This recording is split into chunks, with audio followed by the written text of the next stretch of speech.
Yes, twenzetu kwenye hip hop. Sasa miongoni mwa vitu ambavyo last week viliweza kuchukua nafasi kubwa kwenye upande wa Bongo Flava ni uwepo wa upande wa hip hop kati ya Max Cortez na Climax Bibo. Baadhi ya mashabiki wa muziki wa burudani katika kitengo hicho cha hip hop waliamini kwamba Max Cortez ni miongoni mwa watu ambao wanaweza kufreeze kwa muda mrefu, lakini vile vile miongoni mwa vitu ambavyo vimeweza kuibua hisia kwa mashabiki ni uwepo wa Climax Bibo ambavyo alidhibitisha ukubwa wake kwenye upande wa kufreeze. Sasa baada ya hapo uongozi na management nzima ya Max Cortez iliweza kuomba shilingi milioni 20 ili nguli wa muziki wa hip hop aweze kufreeze, and hatimaye Max Bibo aliweza kudhibitisha hivyo kutokana na kila ambacho aliweza kukisema kwenye IG na baadhi ya interviews ambazo alikuwa akifanya. Sasa end of the day watu hao hawakufikia kishindo, lakini last time Triangle Nyambuzi aliweza kuwajibu wale ambao wanaamini na kipaji kikubwa sana cha muziki kwenye upande wa Bongo Flava. Yes, nguli huyo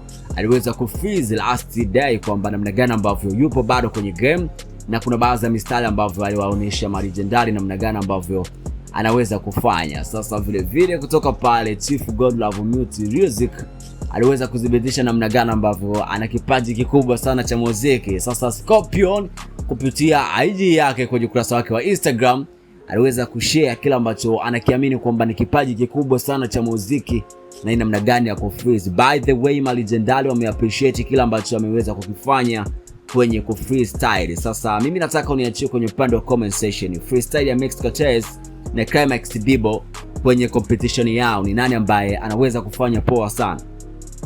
Vile vile Scorpion ambaye ameonyesha uwezo mkubwa namna gani ambavyo ana freeze, na Young Lunya ni mtu gani ambaye anaweza kuonesha kipaji kikubwa sana cha muziki, licha ya kwamba Young Lunya anaonekana kwamba ana uwezo mkubwa sana wa kufreeze kwa muda mrefu, na vile vile imeonekana Scorpion namna gani ambavyo ameweza kupanda na melody vile vile na uwezo wa beat katika kila ambacho ameweza kukiamini. By the way, right now uwepo wa hip hop Tanzania umeweza kukua. Sasa niambie mtu gani ambaye by the way unamkubali na ni kitu gani ambacho unatamani sana awe nacho kwenye kufreeze 2026. Right now tunao legendary watatu ambao wameonyesha uwezo wa kufreeze kwenye upande wa freestyle kati ya Max Bibo na Cortex, lakini vile vile Max Cortez naye ameonyesha kitu gani ambacho kinafanya. Lakini this time around wapo baadhi ya rappers ambao wanazidi kudhibitisha kitu ambacho wameweza kubarikiwa na Mwenyezi Mungu. Niko hapa nasoma upande wa comment section, nidondoshia and then make sure kwamba unabonyeza alama ya kengele ili kuwa wa kwanza